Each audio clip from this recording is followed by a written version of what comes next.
Alors, ben, s'il est 18 heures, on peut y aller. Donc, le thème de la table ronde, c'est changer de regard sur les migrants. Mieux comprendre pour mieux accompagner. En fait, si on réfléchit bien, les phénomènes migratoires, c'est pas nouveau. Depuis l'homme de Cro-Magnon, je pense qu'il y a toujours eu des flux de migration successives. Alors, les raisons sont multiples, elles ont peu changé finalement. C'est ou des conflits, ou des tremblements de terre, et puis maintenant, en plus, nous avons le changement climatique. Bref, on n'est pas prêt d'arrêter les flux migratoires, même si certains voudraient que ça ne soit plus le cas. Bref, notre rôle n'est pas de voir ici ce soir, encore que vous pourrez poser toutes les questions qui vous plairont, mais de faire un débat philosophique, mais plutôt d'expliquer de A à Z comment on peut agir vis-à-vis de ces personnes qui sont en grande difficulté, bien entendu, et qui n'ont d'autre recours que de quitter le pays où ils sont nés, où ils ont vécu, où ils ont travaillé, pour aller vers l'inconnu la plupart du temps, ou vers un pays plus amical que celui où ils étaient. Donc, je vais d'ores et déjà remercier Monsieur Raphaël Pitti, ici présent, qui est médecin urgentiste, formateur en Syrie, élu aussi de la municipalité de Metz, voilà, qui est en charge des actions de solidarité, et également vice-président de l'association nationale des villes et territoires accueillants, qui s'appelle l'Envita. Je salue également Madame Floriane Variera, je ne sais pas comment, pardon, excusez-moi, qui est adjointe à la maire de Strasbourg et qui représente Madame Barseguian,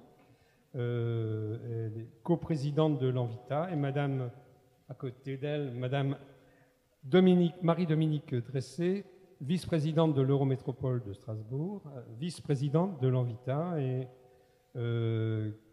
également la personne qui est là au nom de la Fédération des acteurs de la solidarité Grand Est, la FAS, et qui appartient à l'association du foyer Notre-Dame, Madame Line Le Serre, voilà, qui est chargée des questions juridiques et de plaidoyer.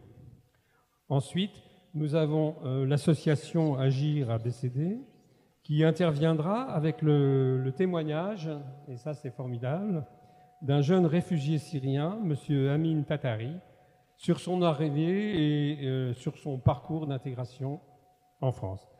Voilà, si vous avez bien suivi, nous allons débuter cette conférence en espérant qu'elle répondra à vos questions, à vos attentes. Je cède la parole d'ores et déjà. Donc, Madame, voilà, si, bien sûr, voilà, je vous en prie, Madame Variera. Merci. Bonjour à toutes et tous. Je tenais déjà à vous saluer de la part de Madame la maire Jeanne Barseguian, qui regrette de ne pas pouvoir être là ce soir à vos côtés, mais qui est très engagée sur cette question de l'hospitalité et de la solidarité envers les personnes les plus vulnérables, en tout cas les personnes qui sont sur le territoire, mais aussi à l'étranger.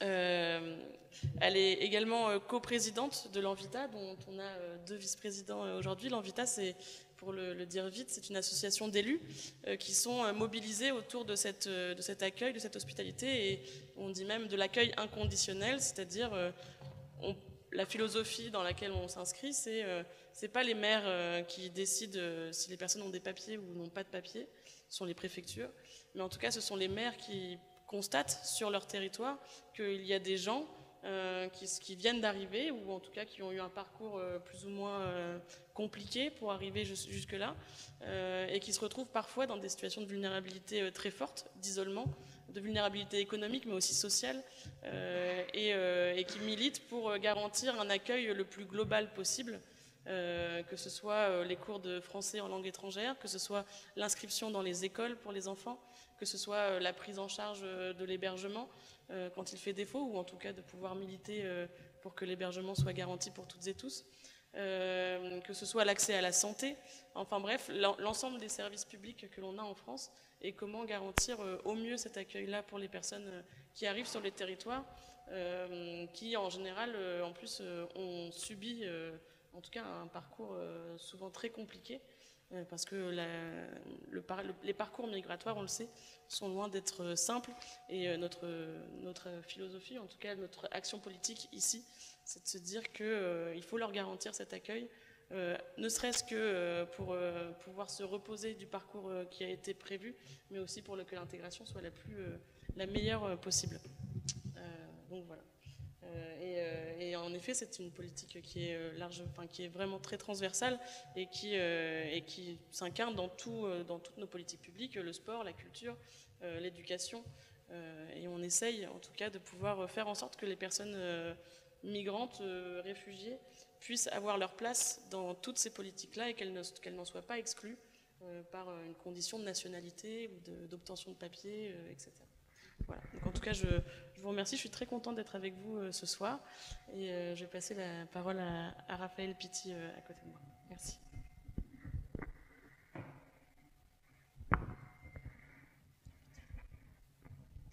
Merci.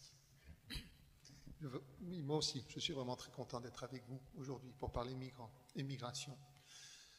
Il m'arrive de plus en plus d'aller dans les lycées. Et lorsqu'on me propose de faire une conférence, le soir, j'ai bien peur que, comme ici, nous soyons devant des auditeurs qui sont des gens convaincus de la nécessité qu'il y a d'accueillir. Et ce qui me paraît le plus important, bien évidemment, c'est de rencontrer les jeunes pour leur parler justement de cette problématique qui sont les problématiques de migration et les problématiques aussi d'engagement nécessaires pour eux. Et donc, de plus en plus, je vais dans les lycées. J'y étais il y a quelques jours à Remiremont et dans 2 lycées de Remiremont, où j'ai vu au total 600 jeunes. Et donc, ces problématiques les intéressent. Moi, il s'en faut de croire l'inverse.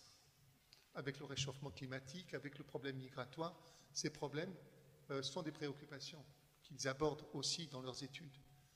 Et donc, il m'arrive tout simplement de dire, à un moment donné, qui d'entre vous a choisi ses parents? Qui d'entre vous a choisi de naître en France? Qui d'entre vous a choisi d'être la peau blanche ou noire ou d'une autre couleur? Qui d'entre vous, d'accord, a choisi? Bien évidemment, personne n'a choisi d'être dans cette situation-là. Alors je leur dis, mais dans ce cas, un jeune africain du Sahel qui vit dans une pauvreté extrême, où il y a énormément de violence parce qu'il y a une très grande pauvreté et une grande misère, est-ce qu'il ne peut pas avoir les mêmes aspirations, c'est-à-dire à une vie digne, à espérer éventuellement un avenir qui soit meilleur pour lui? Ne peut-il pas espérer cela? Et de quel droit vais-je l'empêcher alors qu'il se met en route pour atteindre un endroit où il pense qu'il pourra réaliser ses rêves? De quel droit, moi, je vais pouvoir lui dire qu'il n'a pas le droit de venir ici sur des frontières qui sont des frontières totalement artificielles? Alors, dès lors on est dans cette situation-là, il est clair, soit nous partageons avec eux et nous leur donnons ces possibilités dans leur pays, car si nous, aujourd'hui, nous sommes riches, c'est parce qu'eux sont pauvres. Si nous, aujourd'hui, nous avons 2 voitures, nous avons ces moyens, etc., c'est parce que pendant des siècles, eux n'ont pas pu avoir cela.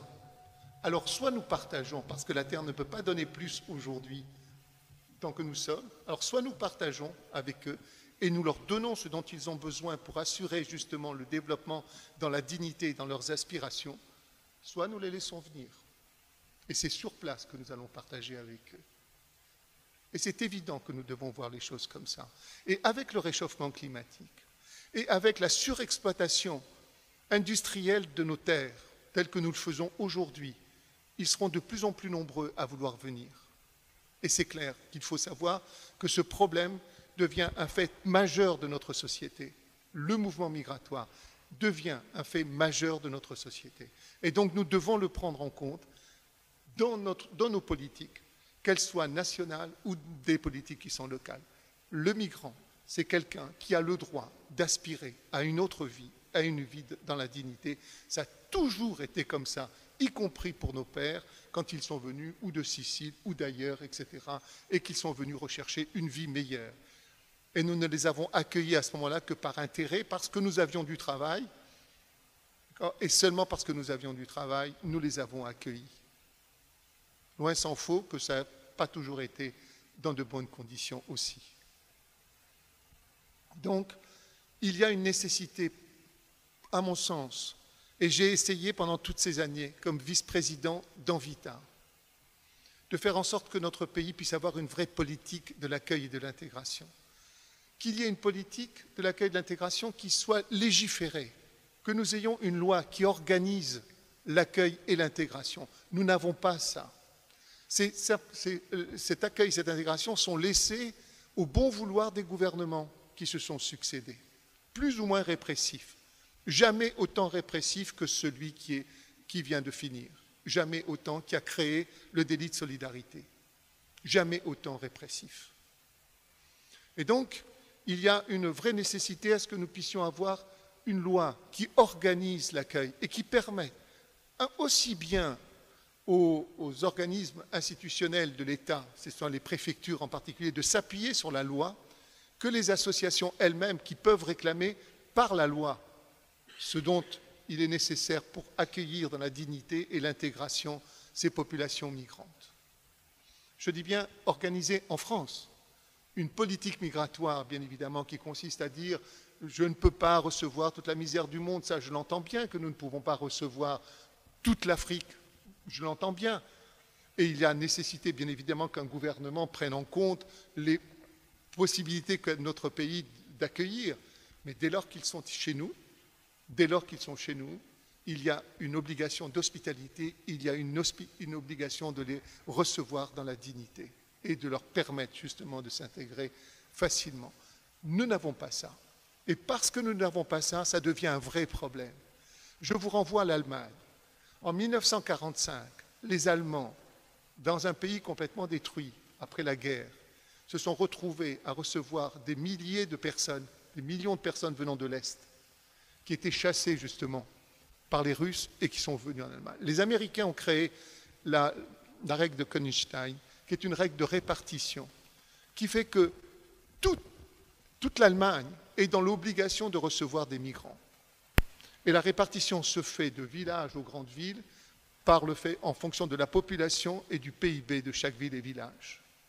Et chaque village d'Allemagne et chaque ville d'Allemagne se voit attribuer des migrants chez elle pendant 3 ans. Et c'est à eux de les prendre en charge, c'est à eux de leur enseigner l'allemand, c'est à eux de les... Et ils ne peuvent partir de ce village ou de cet endroit où ils ont été affectés que s'ils ont trouvé du travail. Alors pourquoi ne faisons-nous pas cela en France? Pourquoi est-ce que nous n'avons pas une règle de répartition sur l'ensemble du territoire national? Nous avons 36 000 communes. En gros, nous avons 200 000 personnes. Je dis bien en gros parce qu'il n'y en a pas 200 000 qui arrivent en France. Qu'est-ce que ça représenterait par commune, par ville? Si bien qu'en Allemagne, quand il y a eu les dernières élections allemandes, jamais aucun des candidats n'a posé le problème de la migration. Parce qu'il est réglé, parce qu'il est résolu. Parce que les 800 000 Syriens arrivés en 2015-2016 en Allemagne se sont tous vus répartis sur l'ensemble du territoire allemand et ne posent pas de problème. Pourquoi nous ne faisons pas cela? Pourquoi est-ce que nous sommes constamment dans cette situation-là, de dire le migrant vient nous envahir, etc., il pose des problèmes, parce que l'État est incompétent à le faire tout seul et qu'il a besoin des territoires pour le faire. Et c'est ce que nous voulons faire au niveau d'Envita, de militer pour cela. Pour que les territoires soient partie prenante, justement, de cet accueil, de cette intégration. J'ai milité aussi pour qu'on ait un secrétaire d'État à l'accueil et l'intégration, qui soit rattaché au Premier ministre. L'accueil et l'intégration est à la charge du ministre de l'Intérieur, mais le ministre de l'Intérieur, il a vocation à assurer la sécurité du pays. Est-ce que les migrants doivent justement être gérés par lui, ou alors ça veut dire que les migrants posent un problème de sécurité pour le pays? Et c'est peut-être cette façon de voir les choses. Les migrants posent un problème de sécurité pour le pays. Eh bien, c'est faux. Les migrants posent un problème qui est d'accueil, tout simplement, et d'intégration, parce que c'est en même temps une force vive pour notre pays. C'est une force vive pour notre pays. Alors, j'ai milité avant l'élection d'Emmanuel Macron et après son élection pour qu'il y ait un secrétaire d'État rattaché au Premier ministre, assurant la coordination entre les différents ministères impliqués dans l'accueil et l'intégration. Ce sont le ministère du Travail, de l'Éducation nationale, de la Santé, du Logement. Et donc il faut quelqu'un qui assure la coordination entre ces différents ministères pour faire cela, sous l'autorité du Premier ministre, bien évidemment. Je n'ai jamais réussi à obtenir cela. En fin de compte, j'ai fini par rendre ma promotion de la Légion d'honneur à Emmanuel Macron, parce qu'on m'avait dit oui, il y aura. D'accord? Eh bien non, il ne l'a pas fait. Et quand j'ai été convoqué à l'Élysée pour expliquer pourquoi, je leur ai dit, vous n'avez pas tenu parole. Nous avons un campement à Metz de 1000 personnes dans un parking qui sont dans une situation inacceptable, inhumaine. À Metz, on m'a répondu, ah ben oui, c'est vrai, on ne l'a pas fait, mais on va le faire. Et donc, ils ont créé un chargé de mission qui est un préfet, que je ne remets pas du tout en cause, mais qui est toujours attaché au ministre de l'Intérieur. Toujours attaché au ministre de l'Intérieur. Eh bien, pour mon pays, ce que je veux, c'est qu'il y ait une loi qui assure et organise l'accueil et l'intégration. Ce que je veux, au même temps, c'est qu'il y ait un secrétariat d'État, c'est-à-dire qu'il y ait une vraie politique d'accueil et d'intégration pour notre pays, pour que ça ne pose pas de problème. Voilà ce que je voudrais. Merci.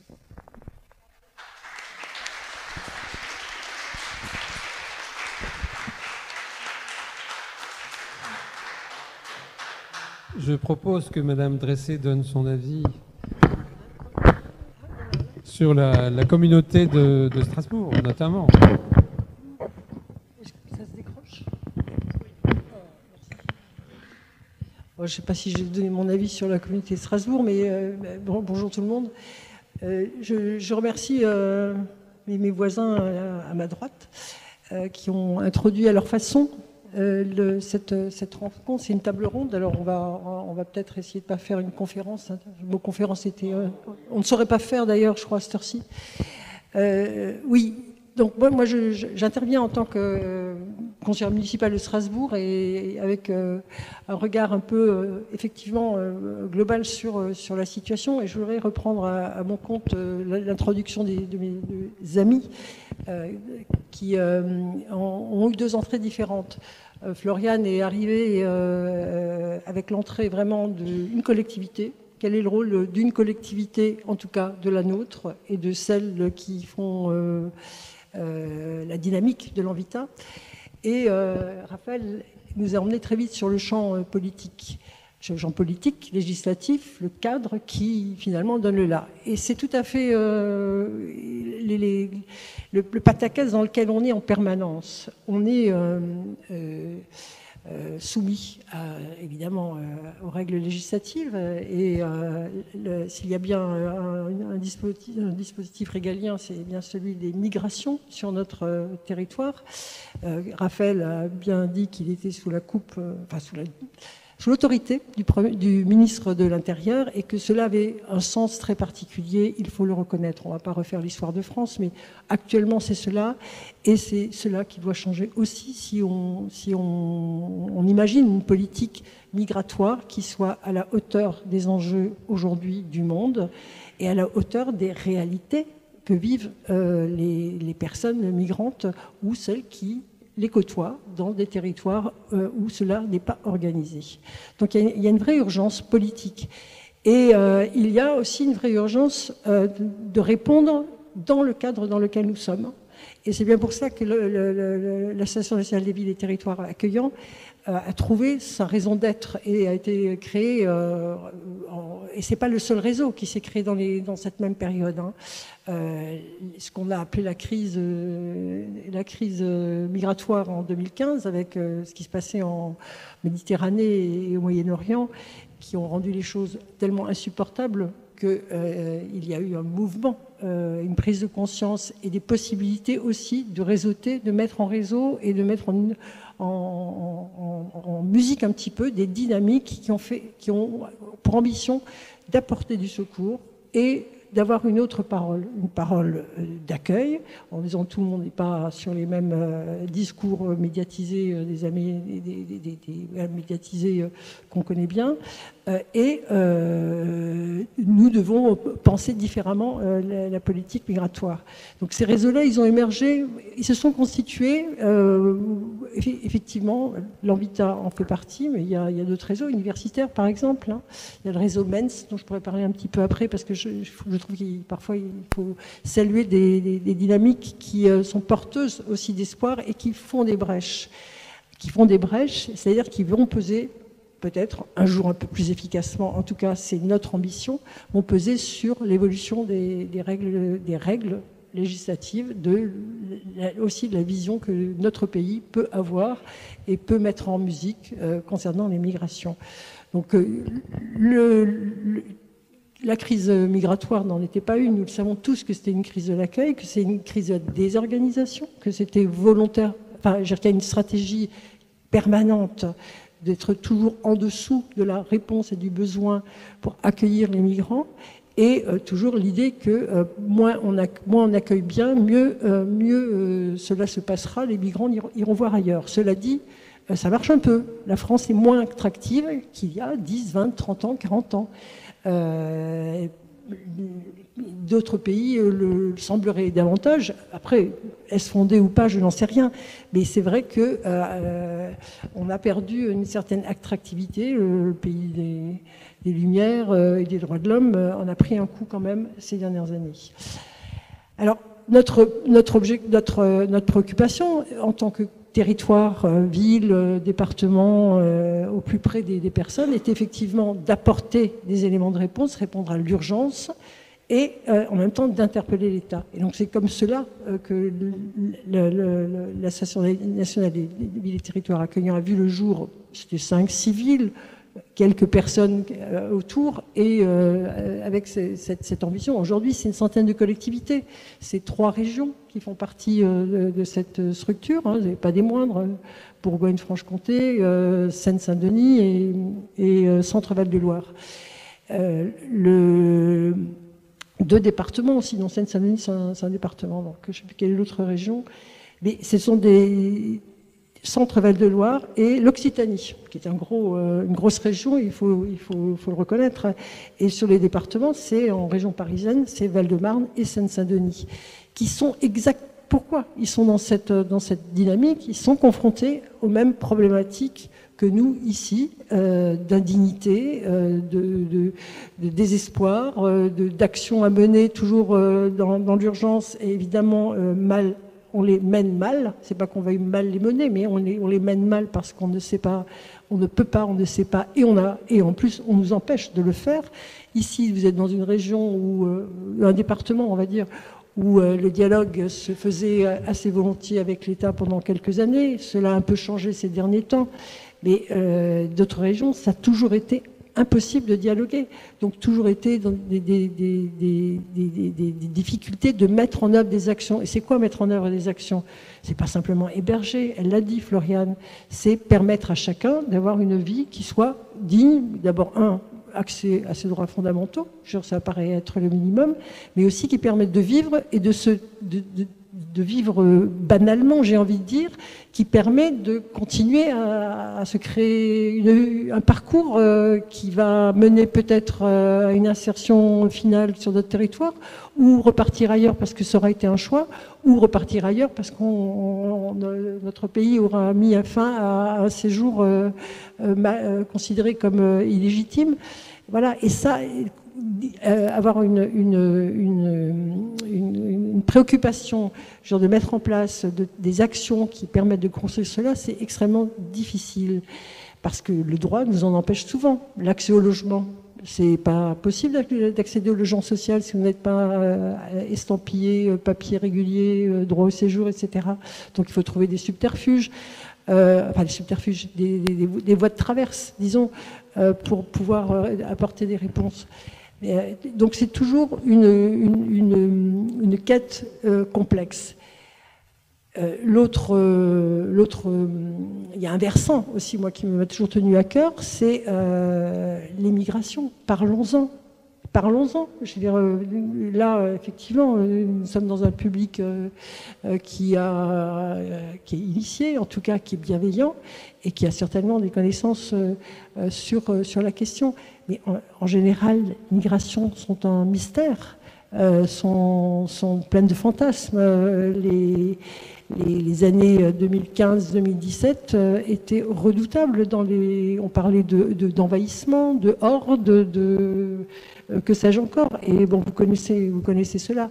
Donc comment faire pour mettre ce sujet d'une manière sereine et apaisée sur la place publique? C'est une des préoccupations que nous avons aujourd'hui, que nous avions déjà ici, ville de Strasbourg, sur le territoire, il y a quelques années.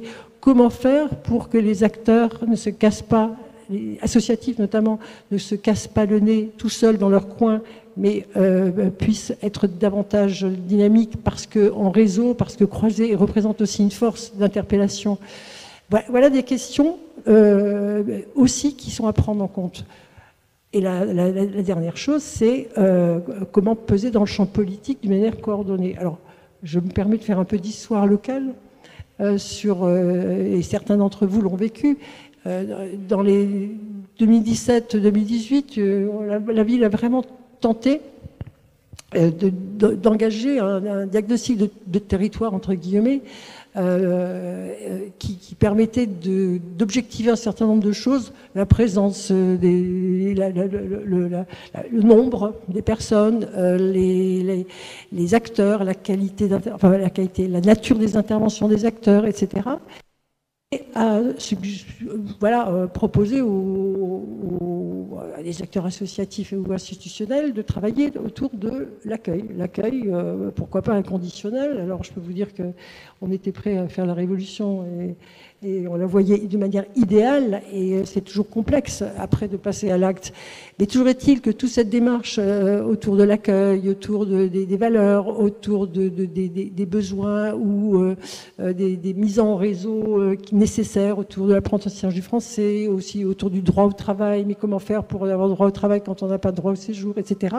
Toutes ces questions ont permis de développer une conscience partagée, on va dire, sur le territoire, puisque c'était jusqu'à 300 personnes qui ont participé. Et au bout du compte, cette dynamique a accouché d'un manifeste, pour l'accueil inconditionnel des personnes vulnérables sur notre terrain, sur notre territoire.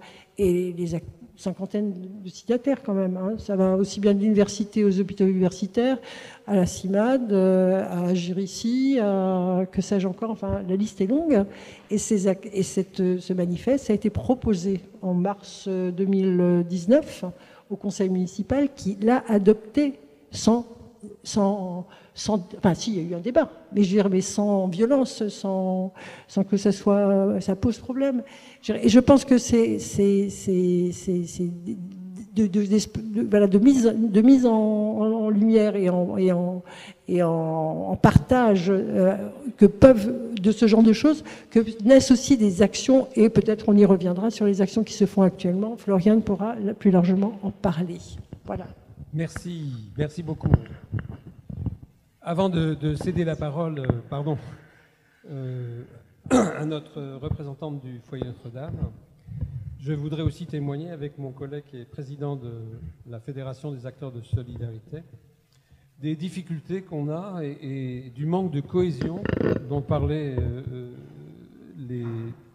les interlocuteurs précédents, notamment avec notre vieille expérience, je dirais presque de combat, puisqu'il faut des fois en arriver là quand on a des situations où les préfets, souvent les préfets, parce qu'ils ont des ordres, etc., mais agissent avec des motivations très différentes. Et là, on se rend compte encore un peu plus parce que la fédération est passée maintenant, évidemment, à l'espace Grand Est. Et je peux vous dire qu'il y avait déjà une différence très importante entre Strasbourg et Mulhouse, parce que Strasbourg, malgré tout, représente un lieu emblématique et c'est plus difficile pour le préfet de faire de la résistance, même s'il en fait. Alors qu'à Mulhouse, on avait souvent des préfets très autoritaires avec lesquels on était obligé de faire des situations de force d'occupation de locaux, avec les travailleurs sociaux, avec des actions de toutes sortes, comme on pouvait essayer de le faire, pour faire non pas fléchir, mais infléchir au moins les décisions de monsieur le préfet de l'époque. Nous avons des différences. Nos collègues des Vosges, qui est un petit département, c'est pas péjoratif ce que je veux dire là, mais ont des difficultés énormes. Ils n'ont pas voix la parole. Ils ne peuvent pas accéder. C'est-à-dire, j'ai demandé à rencontrer le préfet des Vosges pour exposer un peu le problème de la migration, même s'ils n'ont pas des volumes importants migratoires, mais tout de même. Et c'est impossible. Je n'ai pas de réponse. Voilà. Si vous allez sur Metz, si vous allez sur Nancy, bon, ce sont des grandes métropoles, on arrive à avoir un dialogue.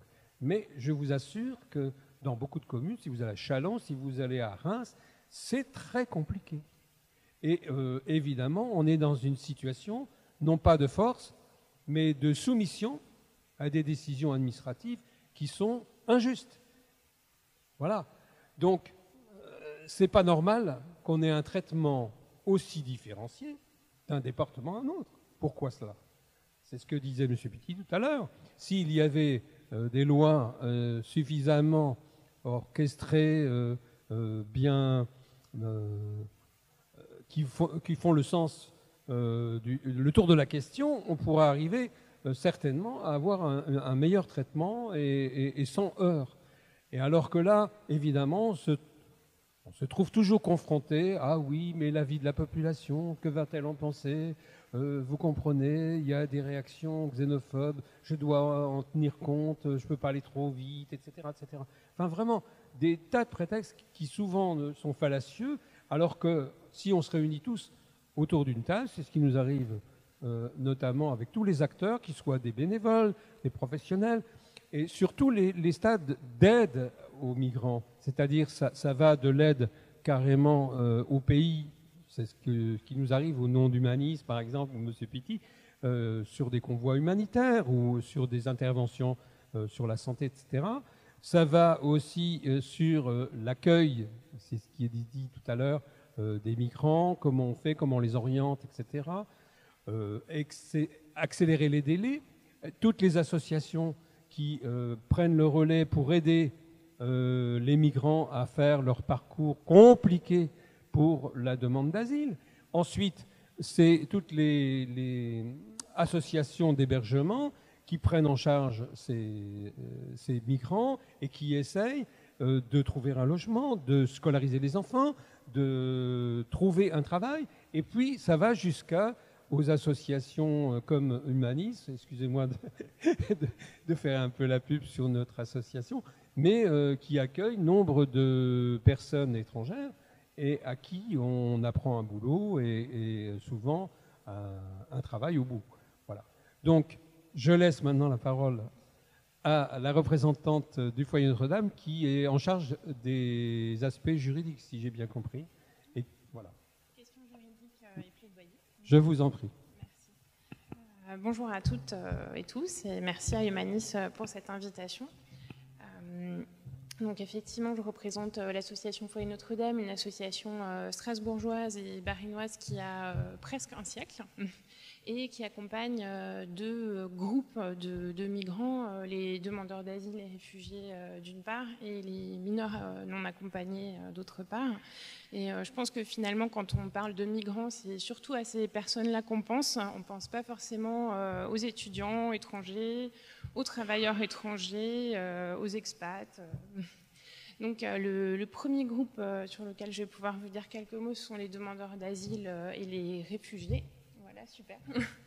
Donc je vous ai amené les chiffres des demandes d'asile en 2020, parce qu'en fait les chiffres de 2021 sont sortis, mais partiellement, ne sont pas forcément détaillés. Donc en 2020, la France a enregistré 88 000 demandes d'asile et a accordé 33 000 protections. Dans le Bas-Rhin, on était à peu près à 1660 cette année-là. et forcément une année marquée par la Covid, où il y a eu une baisse des arrivées et des demandes d'asile. Nous, à l'association Foyer Notre-Dame, on gère 7 services qui interviennent auprès des demandeurs d'asile ou des réfugiés. Et je pense que c'est un chiffre qui illustre peut-être la complexité et la longueur de la procédure de demande d'asile. Alors, petite précision, quand je parle sur les termes que j'emploie, demandeurs d'asile et réfugiés, en fait, ce sont 2 étapes différentes du même parcours. La personne est d'abord demandeuse d'asile. Elle demande une protection en invoquant des craintes en cas de retour dans son pays. Et si elle obtient une réponse positive, soit de l'OFPRA, l'Office français de protection des réfugiés et des apatrides, de la CNDA, la Cour nationale du droit d'asile, elle devient réfugiée. Alors, ou bénéficiaire de la protection subsidiaire, puisqu'il existe 2 protections qui diffèrent un peu sur les motifs, sur l'analyse de la situation de la personne. Les chiffres que j'ai souhaité vous indiquer, souvent on indique les 5 premiers pays de provenance ou les 10 premiers pays de provenance des demandeurs d'asile l'année précédente. Moi, j'ai souhaité vous indiquer les chiffres des principaux pays de provenance de personnes réfugiées en France. Donc, ce sont des personnes qui ont obtenu une protection, qui vivent maintenant en France, qui ont pu obtenir ce statut l'année dernière ou qui ont pu l'obtenir il y a 5 ans, il y a 15 ans. Et je trouve que ça illustre l'actualité, mais qu'il y a aussi un aspect historique. Donc, les 2 premiers pays actuellement, c'est l'Afghanistan avec à peu près 35 000 personnes placées sous la protection des autorités françaises. Le second, c'est la Syrie. Donc effectivement, ça correspond bien au conflit récent et en cours.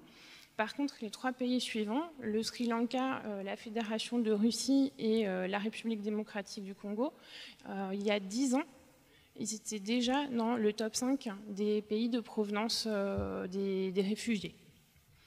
Donc c'est aussi, c'est pas une évolution quand on parle d'afflux dont vous parliez tout à l'heure. En fait, voilà, c'est pas des changements qui sont radicaux d'une année à l'autre, d'un mois à l'autre. L'autre chiffre, donc, c'est celui de la population réfugiée totale. Donc, en France, on a 455 000 personnes qui sont réfugiées ou qui ont la protection subsidiaire, donc en tout cas qui sont sous la protection des autorités françaises, et ça représente 0,7% de la population. Voilà. Encore un mot sur les réfugiés. Souvent, peut-être que c'est une formation professionnelle, c'est peut-être les associations qui ont cette impression-là, mais on se dit que c'est plutôt la demande d'asile qui est le parcours du combattant. En fait, une fois la protection obtenue, il y a toujours des difficultés qui sont cette fois liées à l'intégration de la personne, à l'accès aux droits. Et en fait, on constate que longtemps après l'obtention de la protection, les personnes n'ont pas encore forcément pleinement accès à leurs droits et forcément ça freine leur intégration. Donc quand je dis longtemps après, par exemple, pour l'accès aux droits sociaux, on constate que 1 an, 2 ans après la réponse positive, il y a encore des difficultés, il y a encore des dossiers en cours. Autre exemple, c'est celui des liens familiaux, puisque une personne réfugiée, elle a le droit à ce qu'on appelle la réunification familiale. Donc, la réunification familiale, c'est d'être rejoint par les membres de sa famille immédiate en France, puisque quand on fuit son pays, on ne choisit pas les conditions de son départ, on ne part pas forcément avec sa famille ou alors on est séparé sur le chemin. Et donc c'est pour ça qu'il y a un droit à faire venir pour les adultes son conjoint, ses enfants ou pour les mineurs ses parents. Et ça c'est des procédures qui prennent extrêmement de temps et où il y a beaucoup d'écueils. Et une illustration, c'est que pour l'Afghanistan par exemple, nous on a suivi une personne qui a mis 4 ans à partir du moment où elle a obtenu sa réponse positive pour pouvoir être rejointe par sa famille. Donc, sans compter, bien sûr, le temps qu'elle avait mis à venir depuis l'Afghanistan et à obtenir en fait cette réponse positive. Donc ça, c'était la situation en France. On peut passer à la situation en Europe. Donc au niveau européen, voilà, on a, ça ce sont les chiffres de l'année 2021. Donc les autorités des pays européens ont enregistré 630 000 demandes d'asile et ont octroyé 257 000 protections. Donc 630 000, vous voyez que la France est plutôt... on prend une certaine part, avec 89 000 en 2021. Là, les chiffres sont déjà sortis.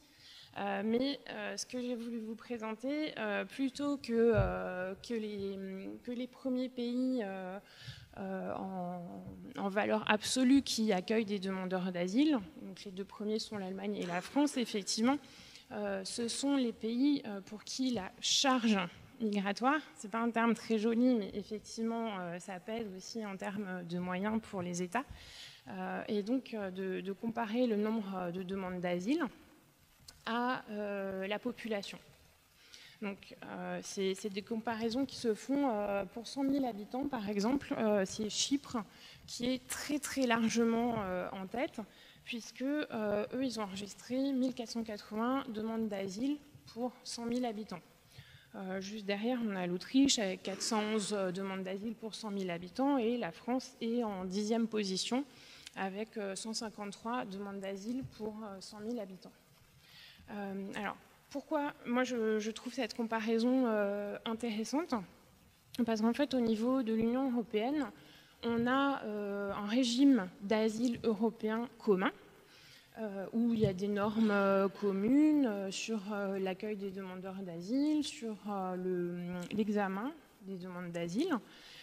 Et de cela, on tire une présomption en fait, que les systèmes de tous les États sont équivalents, qu'un demandeur d'asile qui fasse sa demande en Hongrie, pour exagérer le trait, ou en France, d'une part, il va être accueilli de la même façon, et d'autre part, il a les mêmes chances de réussite, d'obtention d'une protection. Donc, ces chiffres, pour prendre cet exemple très simple, ils montrent qu'en fait, il y a des pays qui ont une responsabilité beaucoup plus importante dans l'accueil des demandeurs d'asile, et forcément, c'est les pays aux frontières extérieures de l'Union européenne. Je vous parlais de cette présomption d'équivalence des systèmes nationaux. Le régime d'asile européen, du coup, il a aussi mis en place un système de répartition des demandeurs d'asile, ce qu'on appelle la procédure Dublin, où on essaye de rattacher la demande d'asile d'une personne à un pays. Et finalement, les deux critères les plus fréquemment utilisés, c'est celui du pays de première entrée dans l'Union européenne, donc là, forcément, on est sur les frontières extérieures, ou du pays où la personne a déjà déposé une demande d'asile. Donc, forcément, là, il y a un déséquilibre. Et effectivement, on s'en rend compte en France, que dans tous les pays européens, que cette procédure Dublin ne fonctionne pas. Mais des personnes sont maintenues pendant des mois dans cette procédure avant de pouvoir accéder à la demande d'asile à proprement parler. Donc c'est quelque chose qui va encore rajouter de l'attente, des délais dans leur parcours et finalement dans leur intégration. C'est un problème qu'on retrouve même à la fin de la demande d'asile. Puisque là, dans les derniers mois, on observe qu'il y a pas mal de personnes qui sont déjà reconnues réfugiées dans certains pays, notamment la Grèce, et qui finalement viennent dans des pays d'Europe de l'Ouest pour refaire une demande d'asile. Pourquoi? Parce qu'en fait, les conditions de vie des réfugiés en Grèce sont très mauvaises. En fait, on estime même qu'il vaut mieux être demandeur d'asile en Grèce que réfugié. Et voilà, c'est des mouvements, on appelle ça des mouvements secondaires qu'on observe actuellement et qui normalement conduisent à un refus express de la demande d'asile, à ce qu'on appelle même une irrecevabilité. Donc l'Union européenne est en train de travailler sur son pacte pour les migrations et l'asile, donc je pense que ce sont des gros travaux en cours. Mais en parlant d'Union européenne, récemment, ils ont mis en place un dispositif spécifique, toujours pour des migrants, mais pour des migrants très particuliers, puisqu'il s'agit des personnes qui fuient l'Ukraine. On peut passer à la slide suivante. Donc, à l'association Foyer Notre-Dame, on est présent à la salle de la Bourse, donc où sont accueillies toutes les personnes qui arrivent d'Ukraine. Et donc où il y a aussi les services de la ville, des services de la préfecture, la Croix-Rouge, pour vraiment une prise en charge immédiate. Et donc on a observé cet élan de solidarité pour les personnes ukrainiennes à tout niveau. Les citoyens, les collectivités locales, des entreprises, les services de l'État et l'Union européenne. Puisque finalement c'est l'Union européenne qui a impulsé cette protection spécifique dont peuvent bénéficier les Ukrainiens, qui est la protection temporaire. Alors, la protection temporaire, elle est issue d'un texte européen qui date de 2001, qui n'avait jamais été appliqué jusque-là. Et c'est une directive d'ailleurs qui répond, dans son intitulé, qui répond au cas d'afflux massif de personnes déplacées. Donc, afflux massif, moi je l'ai déjà entendu dans les médias, de la part de certains hommes politiques, par exemple, en réaction justement aux arrivées de migrants en 2015-2016. Bon, voilà. Maintenant, je pense que le fait que cette directive soit déclenchée pour la première fois, ça remet en perspective ce qu'on nous a présenté comme afflux massif il y a quelques années. Et puis, je pense aussi que tous les droits qui sont associés à ce statut de protection temporaire, ils nous permettent aussi de nous rendre compte par comparaison de ce qui est proposé ou non aux autres migrants. Donc les personnes déplacées d'Ukraine, en arrivant en France, elles n'ont pas à faire une demande d'asile. Elles n'ont pas à attendre en moyenne 9 mois qu'il faut pour avoir une décision de l'OFPRA, ou 7 mois encore après s'il faut faire un recours. En l'espace d'une, 2, maximum 3 semaines, elles ont une autorisation provisoire de séjour qui va leur permettre d'accéder au marché du travail. En arrivant immédiatement en France, elles vont avoir une mise à l'abri systématique et immédiate. Elles vont avoir accès aux soins sans délai de carence. Par comparaison, les demandeurs d'asile, ils ont une carence de 3 mois, alors que ce sont des personnes qui, par définition, fuient des persécutions et on le sait, qui ont aussi des parcours migratoires très violents. Voilà. Donc, en tout cas, je pense que ça illustre les capacités qu'ont les États et l'Union européenne à accueillir des migrants, mais finalement à accueillir aussi, à prendre en charge d'autres personnes vulnérables. Et au niveau des chiffres, la comparaison est très simple. La colonne de gauche correspond aux personnes donc bénéficiaires d'une protection internationale, donc réfugiés, on va dire, dans le langage commun. À l'échelle européenne, donc on a un peu moins de 2 700 000 réfugiés et on a déjà plus de 4 700 000 Ukrainiens qui sont arrivés en Europe. Ça change tous les jours, mais voilà. Bon, les autres pays, hein, vous voyez, la Pologne qui accueille, j'ai regardé ce matin, ça y est, la barre des 3 millions de déplacés ukrainiens en Pologne a été passée. Et voilà, ils ont 2811 réfugiés sur leur territoire. Donc, gros décalage. Et puis la France la France, voilà, où les estimations ne sont pas évidentes, mais cette semaine, l'OFII donc, je vous disais tout à l'heure, 455 000 réfugiés en France, et pour les Ukrainiens, l'OFII a publié cette semaine les chiffres des personnes qui bénéficient de l'allocation temporaire, l'allocation pour demandeurs d'asile, où il y a à peu près 70 000 personnes arrivées d'Ukraine. Donc des personnes qui sont arrivées depuis le 24 février en l'espace de 2 mois, et pour qui on a tout à fait été en mesure de réagir et de les prendre en charge.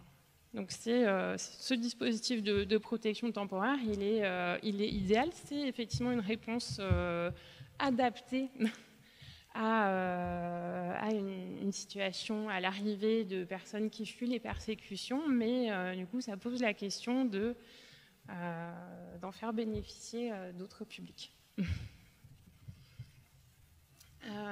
Donc, oui, dites-moi. Allez-y, terminez, je vous en prie. Je vais aller plus vite peut-être. S'il vous plaît. Oui. Non, mais le deuxième public dont je voulais vous parler, c'était celui des mineurs non accompagnés. Donc on les a aussi appelés mineurs isolés étrangers. Maintenant, c'est le terme de mineurs non accompagnés qui est retenu. Donc des mineurs qui sont en France sans leur représentant légal, et qui donc, étant des enfants, des mineurs, relèvent de l'aide sociale à l'enfance, et donc doivent être protégés par les services, en l'occurrence du conseil départemental en Alsace de la CEA. Donc, en 2021, ce sont 11 315 jeunes qui ont été reconnus mineurs et isolés. On vérifie ces 2 éléments, et donc confiés à l'aide sociale à l'enfance. Et dans le Bas-Rhin, ils étaient 198. Là, je vous ai mis aussi les principaux pays de provenance. Donc en pourcentage, la Guinée représente 19%, la Côte d'Ivoire 13,5%, et ainsi de suite. Un dernier point sur les mineurs non accompagnés, j'essaye de faire vite, c'est voilà, les solutions qu'il y a finalement, les procédures auxquelles ils peuvent recourir pour accéder au séjour, puisque effectivement avant 18 ans ils sont des enfants, mais à partir de 18 ans ils redeviennent étrangers. Donc, finalement c'est quelque chose qui leur est rappelé bien avant et bien plus souvent. La demande d'asile est aussi possible pour les mineurs non accompagnés, mais globalement en France ils y ont très peu recours. Voilà, avec en 2020 634 demandes d'asile déposées par des mineurs non accompagnés et 387 protections accordées. Mais la plupart des mineurs non accompagnés se tournent en fait vers une demande de titre de séjour, puisqu'il y a des motifs dédiés aux mineurs non accompagnés, mais avec des exigences sur notamment le suivi d'une formation de manière sérieuse et assidue, sur les liens qu'ils ont avec leur pays d'origine, ou plutôt l'absence de lien, sur leur perspective d'insertion dans la société française. Et donc je pense que tout simplement rappeler ces conditions d'accès au séjour pour les MNA, ça peut aussi mettre un peu à défaut certains discours qui disent que les MNA viennent pour profiter du système. Non, c'est des jeunes à qui on impose finalement une réussite, et que souvent on oriente d'ailleurs vers des parcours courts parce qu'on sait qu'ils vont devoir accéder à l'autonomie très rapidement. Voilà, je m'arrête là. Eh bien, merci beaucoup pour toutes ces précisions et ces tableaux très emblématiques d'immigration, et notamment en Alsace. Dernier participant à cette table ronde, avant de répondre à toutes vos questions, hein, parce que l'idée c'est aussi d'intervenir, de poser des questions à nos différents interlocuteurs, voilà, et d'y répondre. Voilà, témoignage maintenant de Agir ABCD. Merci Jacques. Bonsoir tout le monde. Juste avant de commencer, quand même remercier encore une fois Monsieur Pitty pour sa présence et sa participation après 2 années d'attente, hein, puisqu'on s'est rencontrés il y a plus de 2 ans à Metz pour préparer la séquence de ce soir. Voilà, c'est toute une époque qui, j'espère qu'elle est passée. Donc avant de laisser la parole à Amine, hein, pour son témoignage, puisque la partie importante, elle est quand même vous dire 2 mots de l'association Agir ABCD que je représente. Et je représente, disons, aussi les associations qui, comme nous, sur le terrain, œuvrent au quotidien pour aider les migrants, mais aider toutes les personnes qui sont dans le besoin. Alors pour Agir ABCD, nous sommes en Alsace, nous sommes une centaine de bénévoles, principalement retraités et engagés. Alors notre motivation principale, c'est l'aide aux personnes en difficulté. Alors dans le Bas-Rhin, alors c'est localement aussi, mais aussi à l'international. Alors dans le Bas-Rhin, je citerai essentiellement nos actions pour l'apprentissage du français aux mineurs non accompagnés, aux adultes et aux salariés en insertion. Alors pour ces derniers, nous intervenons également en aide et en accompagnement à la recherche d'emploi.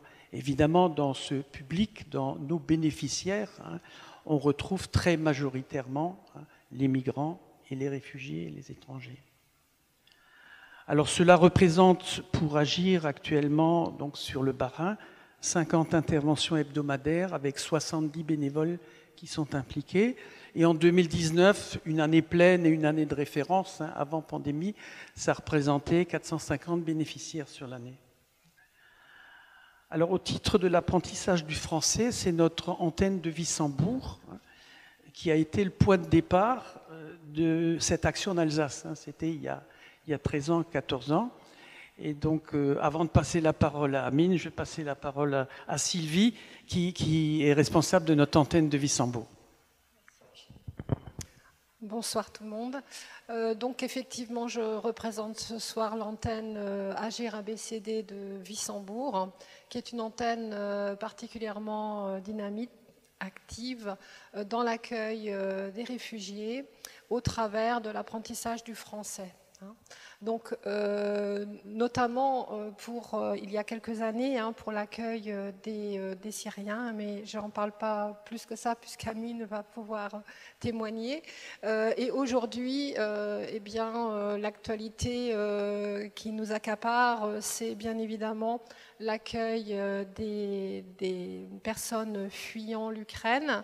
Donc, nous avons renforcé nos ateliers de français en les multipliant par 2 voire 3. Donc, nous avons 2 groupes d'Ukrainiennes, c'est-à-dire 24 personnes, sachant que sur Wissembourg, actuellement, il y a plus de 70 personnes qui sont hébergées, hein, sur la ville.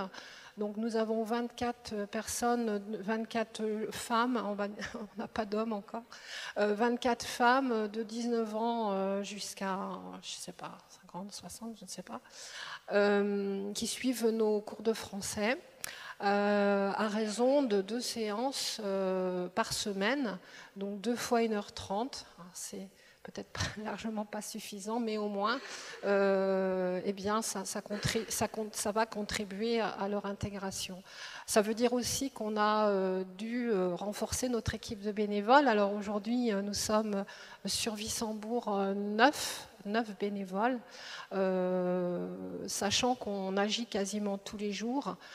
Tous les après-midi, c'est forcément pas assez, hein, donc on est toujours en phase de recrutement de nouveaux bénévoles sur Wissembourg.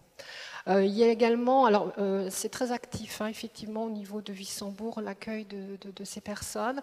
Il y a un collectif qui a été créé dès le départ, hein, vraiment dans les toutes premières semaines, un collectif qui a été organisé, qui se réunit 1 fois par mois.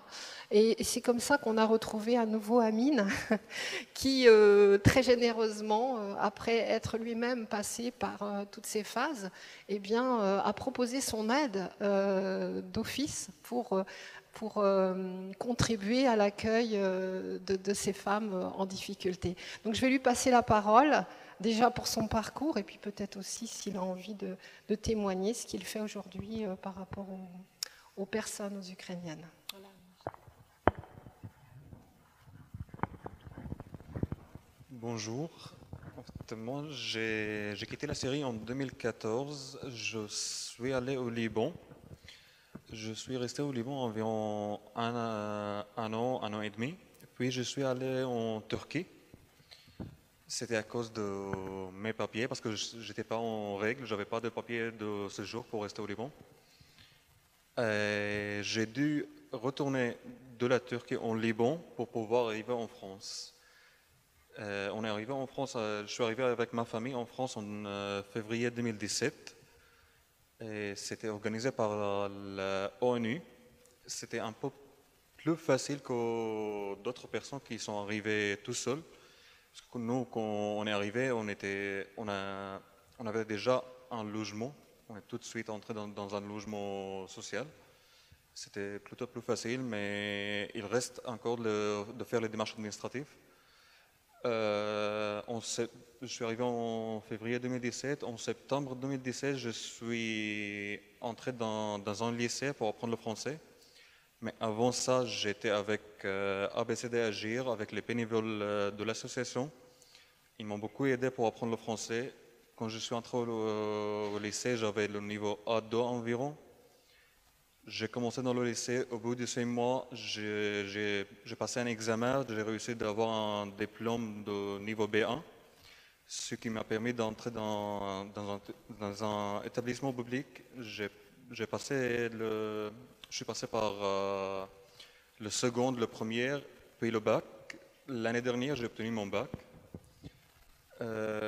J'ai commencé mes études à l'université, mais ça m'a pas beaucoup plu, du coup j'ai arrêté. Je me suis réorienté vers autre chose. Je vais commencer une formation en septembre. Et actuellement, je suis engagé avec une association, avec le collectif qui représente plusieurs associations. On est là pour aider les Ukrainiens, pour faire les démarches administratives, pour les hébergements, pour plusieurs choses. Principalement, j'ai commencé les aides avec les Syriens. L'aide que j'ai proposée, peut-être, c'est pas beaucoup de choses, mais en physique, c'était pas beaucoup parce qu'on n'a pas beaucoup de monde, pas beaucoup de personnes syriennes à Wissembourg. Du coup, je me suis orienté vers les réseaux sociaux. Je fais partie de plusieurs groupes qui regroupent les Syriens. On a un groupe qui propose la traduction pour les rendez-vous, pour les papiers. J'ai créé une chaîne sur YouTube qui m'a permis d'expliquer aux autres comment on fait les démarches administratives. J'explique ça en arabe. C'était une bonne idée, je trouve. Il y a beaucoup de personnes qui voient les vidéos, qui les utilisent. Et voilà, c'est tout pour moi. Si vous avez des questions, peut-être.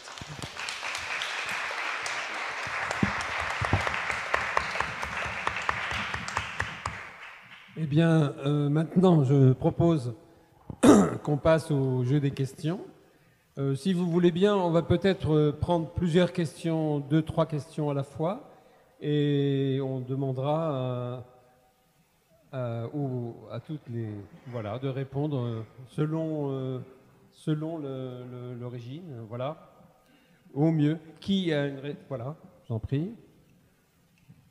Votre prénom d'abord et puis votre question. Mon prénom plutôt, c'est Jean. Ça vous suffit peut-être, mais moi je voudrais revenir, c'est une question également, je voudrais revenir au titre de la table ronde qui est changée de regard sur les migrants. J'aimerais bien que nos intervenants nous élaborent un peu plus sur notre regard d'occidental qui change selon les migrants. Je m'explique. Monsieur Pitti nous a expliqué toutes les difficultés que peuvent avoir des Syriens, des Afghans et d'autres pour accéder à cette migration. Et encore, il l'a fait, je l'ai déjà lu et entendu être beaucoup plus virulent et à juste titre. C'est peut-être pas l'endroit. Hein.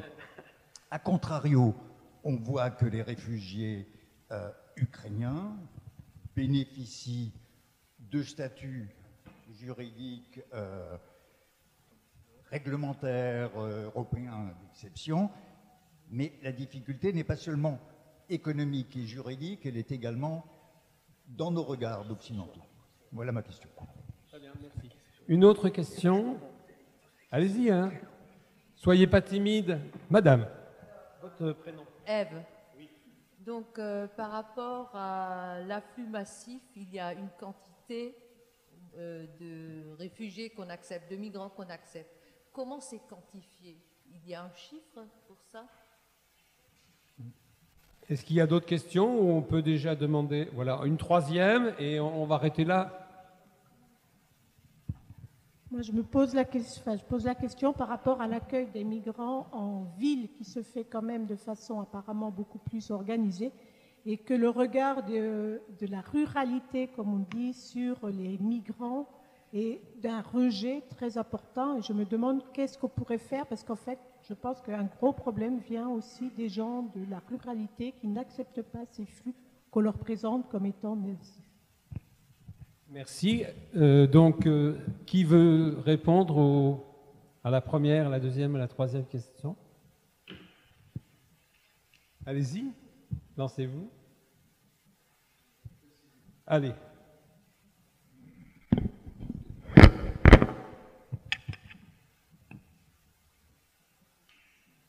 D'une certaine manière, il me semble que dans mon intervention, j'ai essayé de répondre à cela, en disant tout simplement, lorsque j'ai pris le fait que le jeune du Sahel avait le droit aussi à sa dignité, à ses rêves et à avoir un avenir qu'il veut se choisir. Et j'ai mis en contrepoint le fait que nous n'avions pas choisi, nous étions ici, et que rien ne permettait de nous opposer justement à ce qu'ils puissent se déplacer. Ou alors il fallait que nous partagions vers eux, ce que vous faites au travers des associations de développement. Donc ce regard-là, c'est celui que chacun de nous doit se poser à lui-même. L'autre, celui qui vient. Et donc c'est une question qui est personnelle. On ne peut pas changer le regard de tous en une fois, mais on peut changer le regard de chacun. Car c'est de chacun, justement, que se permet le changement collectif du regard. Et c'est ce que j'ai essayé de dire tout à l'heure. Deuxièmement, j'ai dit aussi qu'une politique migratoire qui assure l'accueil et l'intégration de ces populations, et elles ne sont pas très nombreuses, il y a environ 200 000 personnes sur l'ensemble du territoire français, réparties sur l'ensemble du territoire français. Cela ne se voit pas, cela ne se distingue pas. Ça n'est pas une situation où on est envahi par les migrants.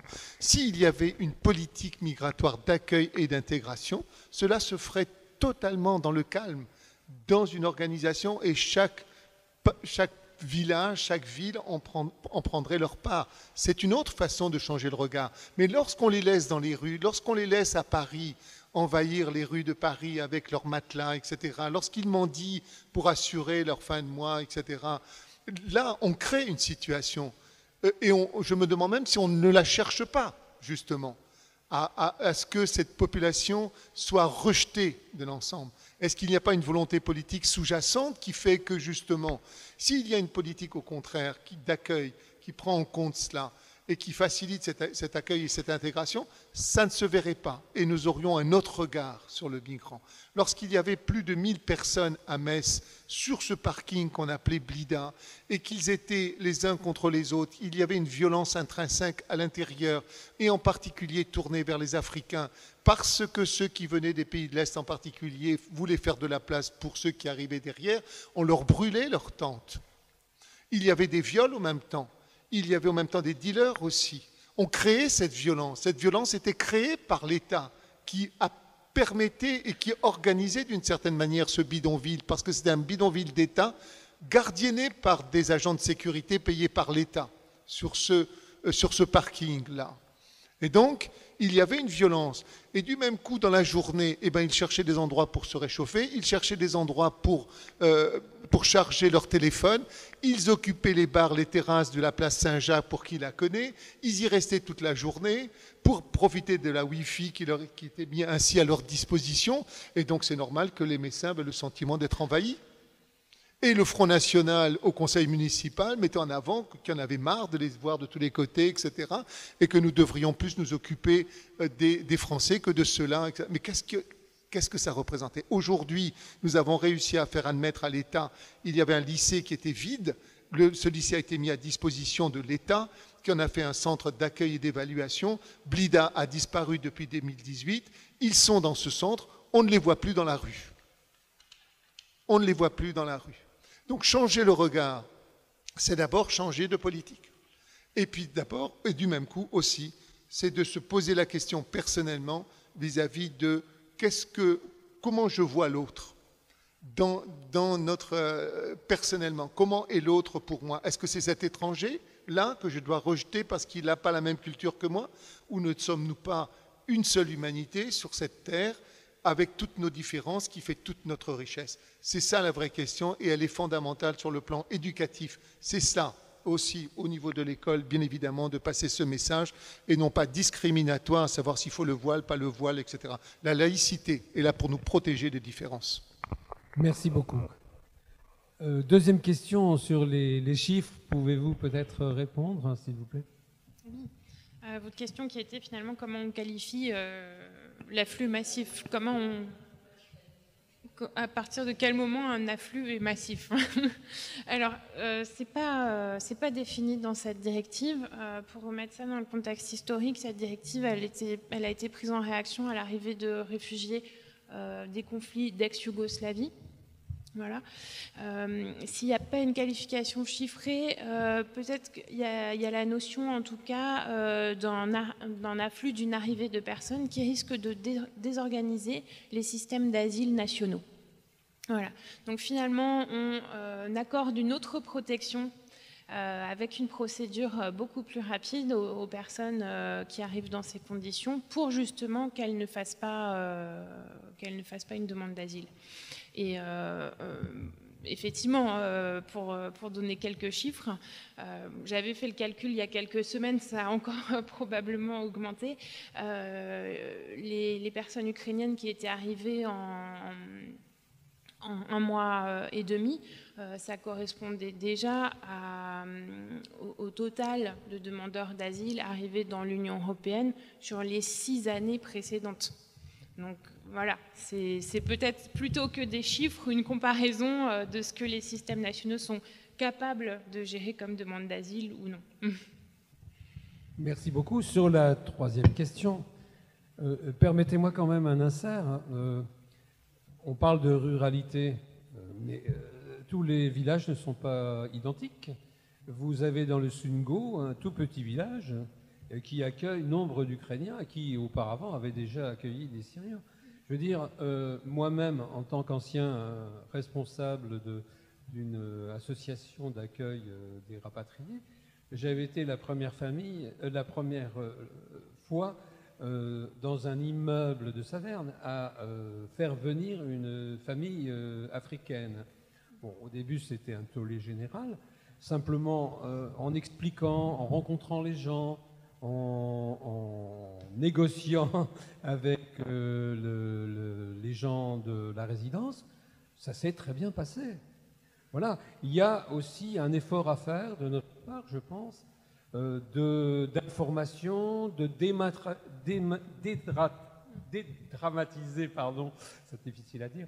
Ce qui vient d'ailleurs n'est pas forcément agressif, quoi. Je veux dire, voilà, il faut essayer de faire ça.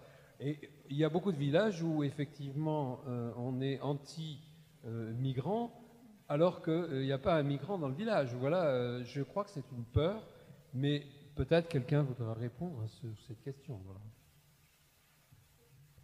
Marie. Je vais répondre directement, mais changer le regard, effectivement, moi je crois beaucoup que c'est en se frottant à la réalité que ça peut se faire. L'exemple que tu donnais à l'instant, c'est Ferrette. C'est la ville de Ferrette, en fait, où le premier pas avait été une gendarmerie désaffectée qui s'est créé un cadage, non, un CHRS ou je ne sais plus trop. Et là, dans la foulée, c'était effectivement les migrants. Et le maire de Ferrette avait courageusement affiché son soutien à l'action. Au début, c'était pas simple. Voilà. Mais il y a un autre exemple encore plus frappant, c'est Talmarmoutier. Je ne sais pas si vous connaissez, c'est à côté de Saverne. Il y a un couvent qui est peut-être vendu maintenant, je ne sais pas. Ce couvent était très peu utilisé parce qu'il y avait de moins en moins de résidentes. Et c'était Yves Segui, donc le secrétaire général actuel préfet des Vosges, qui était allé parlementer avec le maire, le couvent en premier lieu, et le maire qui avait pris tout à fait l'option « on y va ». Évidemment, petit village, je ne sais pas combien ils sont, je connais bien le Patelin, mais ce n'est pas très grand. Puis après, 2 ans après, c'était fermé parce que tout le monde était relogé. C'était au moment des arrivées de Syrie et d'Afrique de l'Est. Et c'était la tristesse dans le village parce que il y avait la sortie de l'école, un accueil périscolaire, les gens passaient, etc. Enfin, ça avait recréé du lien dans le Patelin. Et c'est des exemples comme ça, il y en a plein. Il y en a plein. On le voit dans le réseau. Voilà. On l'entend même à la radio de temps en temps. Je suis étonnée, mais il y a des flashs où ces informations montrent que finalement, il y a plein d'endroits où il se passe des choses intéressantes qu'on n'imagine pas. Dans des villes, j'allais dire désertées un peu, où il y a une déshérence. Voilà, parce que des petites villes en Creuse, c'est le truc habituel qu'on dit en Creuse, mais aussi dans le Massif central aussi, il y a eu des accueils par des individus d'apprentis, il y a eu des accueils dans des fermes parce qu'il y avait besoin de main-d'œuvre, etc. Et il y a une intégration qui se fait. Voilà. Donc je pense que c'est beaucoup avec le bain social aussi que les choses doivent se faire. Donc, moi, je ne peux pas m'empêcher d'imaginer, enfin de parler aussi d'où on est. Ici, on est sur un territoire et ça peut se passer n'importe où. En fait, il faut pouvoir multiplier des actions de frottement, j'ai envie de dire. Donc, il faut accueillir, mais non pas dans des grands centres.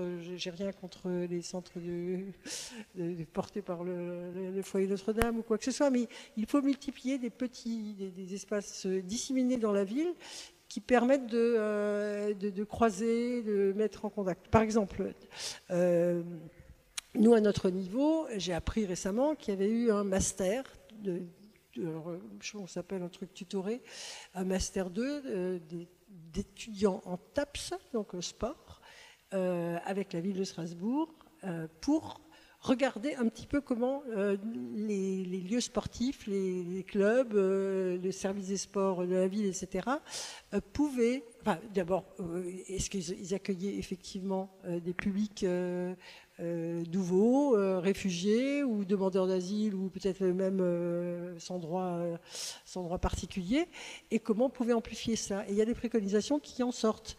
C'est ce genre de choses qui vont permettre effectivement d'avoir un mélange, des frottements qui rendent les choses plus simples. Et il faut sans arrêt, je crois, porter le débat.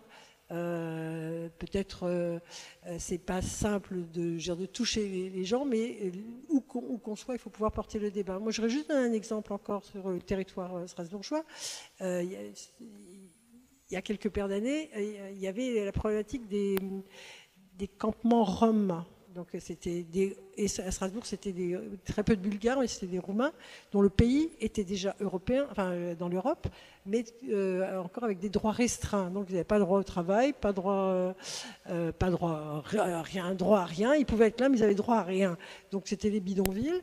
Et à partir du moment où donc il y a une vraie stratégie d'inclusion, enfin, oui, on allait voir les gens, qu'est-ce que vous voulez, enfin, quel est votre souhait de parcours, si vous voulez rester, pas rentrer chez vous, aller ailleurs, qui vous êtes, ah oui, alors j'aimerais bien une maison et puis travailler, vous voulez une maison et travailler, on va voir comment on peut faire.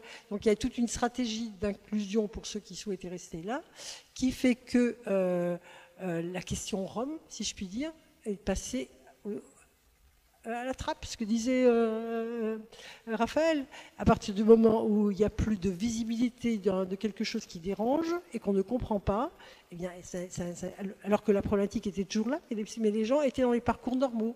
Et même d'ailleurs, le Front National était à l'époque au conseil municipal, et un jour je dis, mais votre voisin est peut-être Rome, mais vous ne le savez pas, arrêtez. Vous les repérez dans les bidonvilles parce qu'ils sont pauvres, rejetés, ils n'ont pas de salle de bain, donc ils sont déguenillés, etc., etc. Mais s'ils vivent normalement, vous ne savez même pas qu'ils sont Roms, alors arrêtez de taper sur les Roms, comme il disait d'ailleurs, les Roms. Voilà, donc on a une vraie stratégie. Parfois, on peut se demander, Strasbourg, ville hospitalière, déclarée comme telle par la mairie actuellement qui est en charge, est confrontée à une non-réponse par l'État, dont c'est la compétence, de l'hébergement et de la mise à l'abri. Donc on a, je peux le dire, vous le voyez tous, des gens qui sont à la rue, sous les grandes arcades, dans des tentes, etc. Et c'est vrai que parfois je me dis, je pense que Madame la préfète doit se dire, ville hospitalière avec laquelle je ne suis pas d'accord, voilà ce qu'ils font, ils hébergent même pas. Enfin, nous, on est en pleine contradiction. On n'arrive pas à suivre parce que la demande est forte. Or, c'est la compétence de l'État. Et donc c'est vrai qu'il y a parfois, c'est un peu machiavélique peut-être ce que je pense, mais je me dis que notre image de ville hospitalière, elle est mise à mal parce que l'État ne fait pas son boulot. Les gens se disent, mais que fait donc la mairie? Alors qu'en fait, c'est l'État qui devrait mettre plus la main à la pâte pour pouvoir créer de l'hébergement et mettre à l'abri. Et aujourd'hui, on est dans une situation où nous, on n'arrive pas à suivre, évidemment. C'est pas parce que la ville a créé 400 places et la volonté d'en créer 500 places d'hébergement avec accompagnement, qu'elle pourra répondre à tout. Donc si l'État n'est pas moteur aussi parce que le besoin est là, on est coincé. Ouais. Et notre engagement d'hospitalité, on n'arrive même pas à y répondre correctement. Merci beaucoup. Alors, attendez. S'il y a encore... Je vais vous donner la parole. S'il y a encore quelques questions, je vois l'heure qui tourne, pardonnez-moi, et voilà. Et puis, je demanderai à chacun de conclure. Pardon.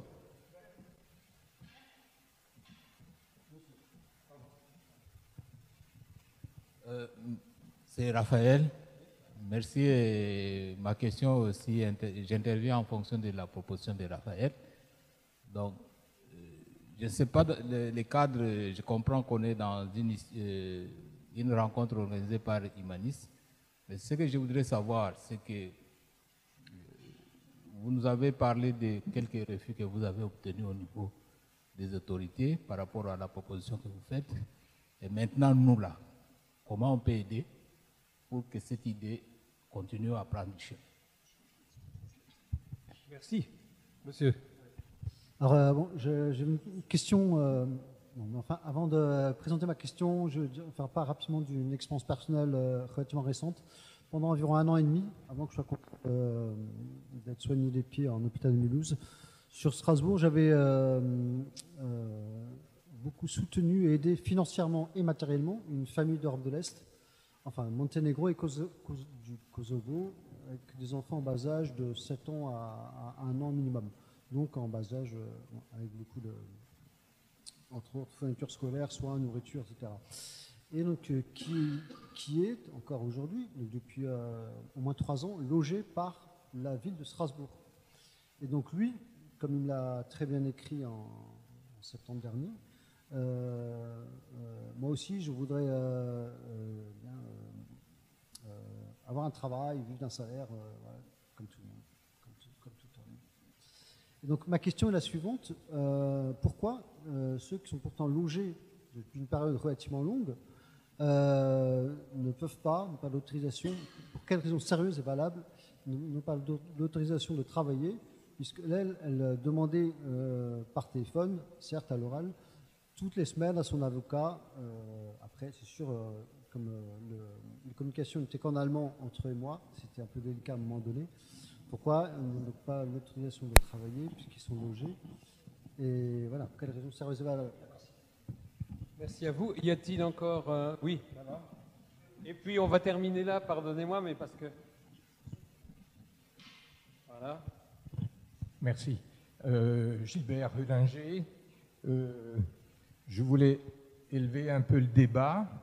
Je me demandais, en vous écoutant, tous très généreux, etc., qu'est-ce qui serait arrivé si on avait eu Jordan Bardella, qui avait été candidat et qui aurait été face à Macron? C'est ce qui va arriver la prochaine fois. Le vent du boulet, cette fois-ci, c'est un peu éloigné, mais bon, on est dans un pays qui est très malade sur le plan économique, qui en réalité s'appauvrit. Et quand je vous entends dire que l'État essaie de freiner par-ci, par-là, pour ne pas faire théoriquement son boulot, je peux comprendre l'administration, hein, parce qu'effectivement, on sait bien que l'argent manque par tous les bouts et qu'on ne sait pas intégrer la population, qu'elle soit des migrants, que ce soit des Français issus de migrants, etc. Tout le débat qui a été posé par toute la partie de ce qu'on appelle l'extrême droite, y compris par la droite. Quand on a parlé de grands remplacements, je suis allé voir des chiffres chez un démographe reconnu qui s'appelle Hervé Lebras, et à partir de là, on comprend le vote des Français.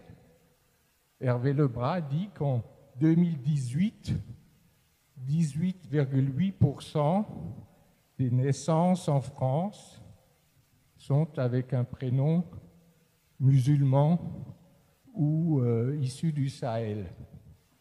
Donc à partir de là, on voit très bien ce que les Français comprennent intuitivement, que le grand remplacement est à l'œuvre. J'ai aussi plongé dans France Stratégie, qui a montré les cartes dans les grandes villes.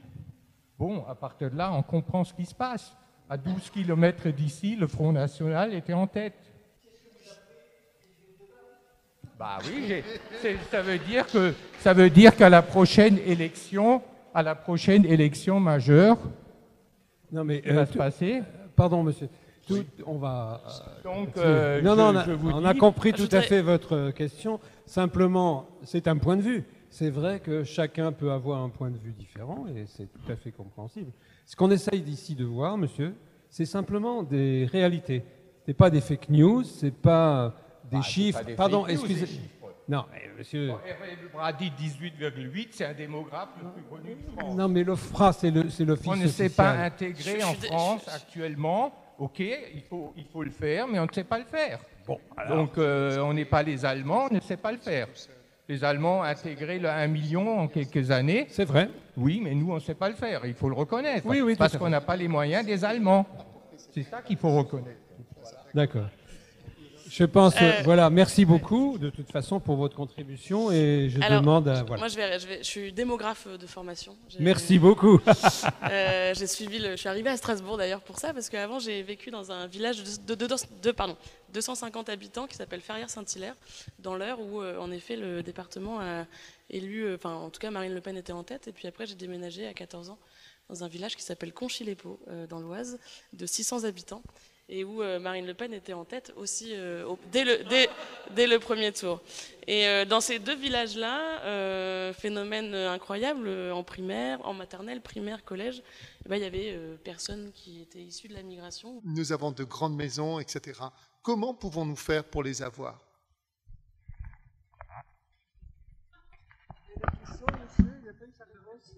Ah, et pour les logements de la ville, pardon, le droit au travail. Pardon, c'est parce que vous n'avez pas... je pense, il faudrait voir la situation individuelle, mais je pense qu'ils n'ont pas de droit au séjour. Et quand ils n'ont pas de titre de séjour, je pense qu'ils sont sans papier. Et en fait, les personnes sans papier n'ont pas le droit de travailler. Et donc c'est pour ça que même si elles sont hébergées par la ville, elles sont hébergées du fait de leur vulnérabilité, mais pas du fait qu'elles aient des papiers. Et donc du coup, il faut qu'elles aient des papiers pour pouvoir travailler. Mais je...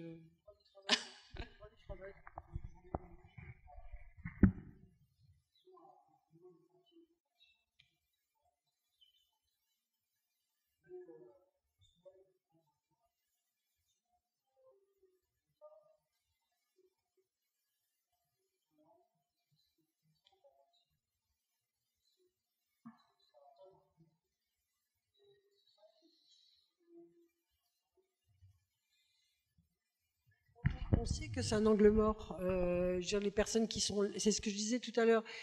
Les personnes... le combat avec l'État, il est là. Quand on est dans un dialogue, c'est avec votre sentiment qu'il faut accueillir les gens dignement, etc. Vous leur racontez des cracks.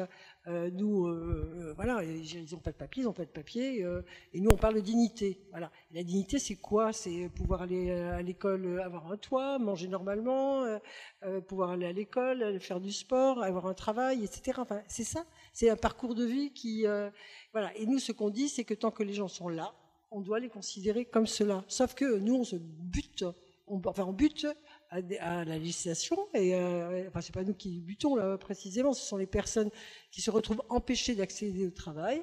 Donc il y a un certain nombre de droits. Les enfants à l'école, ça c'est obligatoire, donc il n'y a pas de souci. Voilà, en tout cas ici, il n'y a jamais eu à Strasbourg. L'accès aux soins, c'est tout un schmilblick, mais bon, on y arrive, ne serait-ce que par, s'il le faut, par Médecins du Monde, etc. Mais le travail, ça, je peux vous dire que c'est archi bloqué. Quand il y a eu, je parlais tout à l'heure des Roms, quand une stratégie d'inclusion des populations roms qui a été devenue européenne, en plus 3 ans après, une fois que ces clauses d'exclusion seraient levées, elles deviendraient européennes. On a inventé des stratégies pas possibles pour leur permettre de rentrer dans des comment on appelle ça, dans les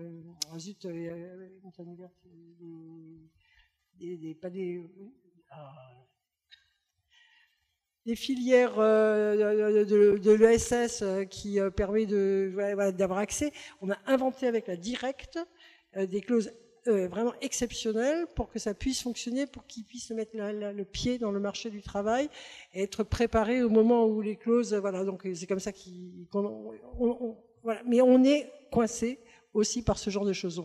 Nous disons, ces personnes, elles sont sur notre territoire, on les héberge, et c'est comme ça qu'on se retrouve avec des dizaines et des centaines de personnes qui sont dans des situations entre deux. Mais je dirais, on peut pas, il y a des choses qu'on ne peut pas pousser plus que cela. Mais vivre ici, c'est aussi permettre aux gens d'avoir un parcours qui leur permet de se consolider, d'être bien. Le nombre de personnes qu'on a vu dégringoler parce que leur demande d'asile était bloquée, qu'ils n'étaient pas expulsés, et donc qui restaient là parce qu'ils avaient droit à des recours, parce qu'ils avaient des enfants, etc., et qui progressivement dégringolent à force de devoir mendier, être toujours dans l'assistanat, etc., dégringolent, et l'alcool arrivant ou que sais-je, j'y retourne père-pied. Et après, au bout de 5 ans, on leur dit, oui, vous pouvez rester, vous avez le droit au séjour. Et c'est là où il faut que tout le monde remonte la pente, retrouve la sérénité et la force d'affronter le réel. Voilà, donc on est dans un truc kafkaïen. Merci beaucoup. Voilà, je vais vous demander à chacun d'entre vous d'apporter une petite conclusion. Pas définitive, hein, parce que le problème reste entier et c'est à nous d'agir, je pense. Une petite anecdote quand même, à titre personnel. Figurez-vous que mon arrière-grand-père était luxembourgeois. Il est venu parce qu'il n'y avait pas de boulot, il crevait la faim. Il est venu en France, dans les Ardennes, pourtant les Ardennes maintenant qui est sinistrée, mais pour trouver du boulot, il a trouvé du boulot. Et mon grand-père disait qu'il avait souffert un petit peu aussi d'une certaine ségrégation, parce qu'il y avait beaucoup de Belges et de Luxembourgeois qui venaient trouver du boulot dans la sidérurgie en France. Maintenant, quand vous voyez les milliers et centaines de milliers de Français qui courent au Luxembourg pour avoir du boulot, ça fait rire, voilà. Monsieur Pitti, à vous l'honneur. Pardon, je vous invite évidemment à l'issue de cette table ronde de venir partager avec nous un petit morceau de gâteau et une boisson fraîche. Voilà, merci. Merci beaucoup à vous tous. Merci aux organisateurs humanistes de m'avoir invité. Et je suis toujours très heureux en même temps de partager, d'avoir cette vision sur le changement du regard sur l'autre et sur le migrant en particulier. La question est politique. Et nous sommes tous, et si vous êtes là, c'est parce que vous êtes tous plus ou moins de près engagés justement dans la défense justement de ces migrants, ces personnes qui viennent chez nous, ces gens qui veulent une autre vie. Nous ne devons pas manquer le rendez-vous aux législatives. Il est un moment très important, justement, pour porter maintenant cette problématique sur le plan justement de la politique et de celle de notre pays.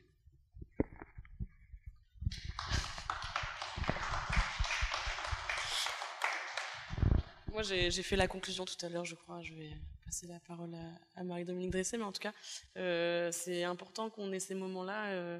Mais en effet, on est peut-être avec des gens plus ou moins convaincus. Mais la volonté de l'événement, globalement, c'est qu'il soit ouvert à toutes et tous pendant l'ensemble du week-end. Et c'est important d'avoir cette accessibilité-là et cette ouverture-là et de montrer autre chose que ce qu'on voit sur BFM TV ou sur CNews, pour ne pas les citer. Merci beaucoup.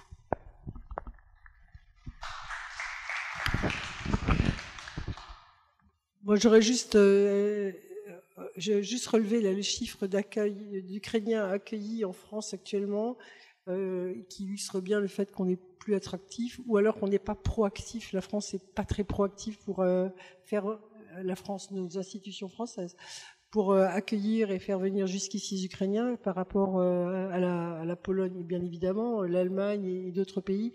On est encore très loin derrière. Donc, soyons coopérants entre nous pour aussi être imaginatifs et continuer à produire de l'hospitalité et de l'accueil, de la solidarité, et surtout sachons aussi nous frotter à des contradicteurs qui ne sont pas sur une espèce de consensus partagé, et osons mettre un peu aussi quelques valeurs en avant, plus que peut-être on ne le fait, parce que c'est un combat sans fin.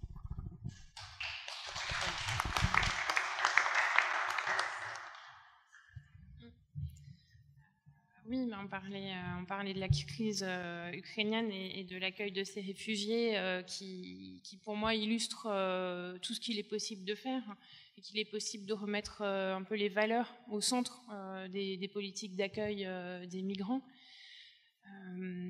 Je pense qu'on est tous animés par des valeurs dans notre travail, mais je vais passer à un autre aspect qui est l'aspect plutôt financier. Alors peut-être que c'est une conclusion un peu à contre-courant, mais ça, les chiffres, monsieur, que vous avez donnés, ils m'évoquent entre autres choses le rapport de l'OCDE l'année dernière qui démontre qu'en fait, dans tous les pays membres de l'OCDE, donc qui sont des pays occidentaux très développés, et c'est le cas aussi en France, ce que coûtent les migrants est inférieur à ce qu'ils rapportent à leur société d'accueil.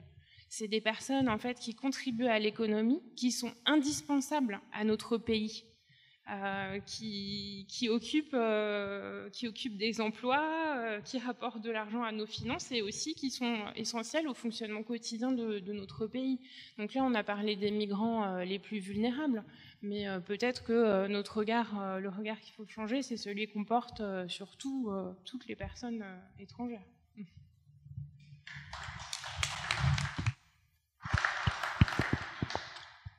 Alors Jacques, je ne vais pas conclure, je n'ai pas cette prétention, mais plutôt vous inviter tous poursuivre la réflexion. Tout ça pour vous dire que au mois de juin, il y a une semaine que nous connaissons bien, c'est la semaine des réfugiés, qui se passe du 13 au 18 juin. Je pense qu'on en parlera beaucoup dans les prochaines semaines, et puis le programme vient d'être diffusé. Ouais, c'était pour vous inviter, donc au nom d'Humanis, à une matinée de réflexion, donc poursuivre cette thématique. Ça se passera le 18 juin à la Maison des Associations à Strasbourg, le matin à 10h. Et nous recevrons Nadine Liamouri, qui est une psychologue, et qui nous parlera du ressenti des réfugiés à leur arrivée en France, mais qui parlera aussi du ressenti des accueillants, puisque c'est un réel problème, et donc on est confronté à cette problématique en permanence. Voilà, donc je vous invite à poursuivre la réflexion sur le chemin du mieux comprendre. Merci à vous.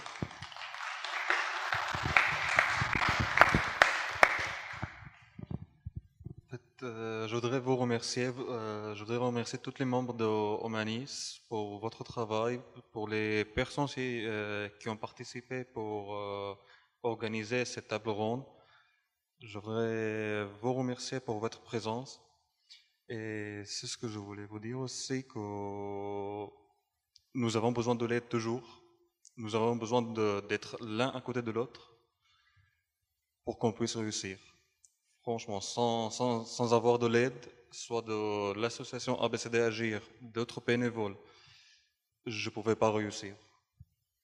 C'est grâce à eux que j'ai réussi. Merci.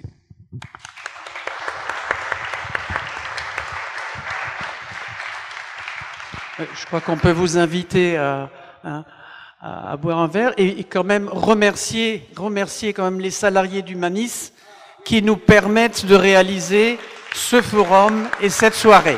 Merci.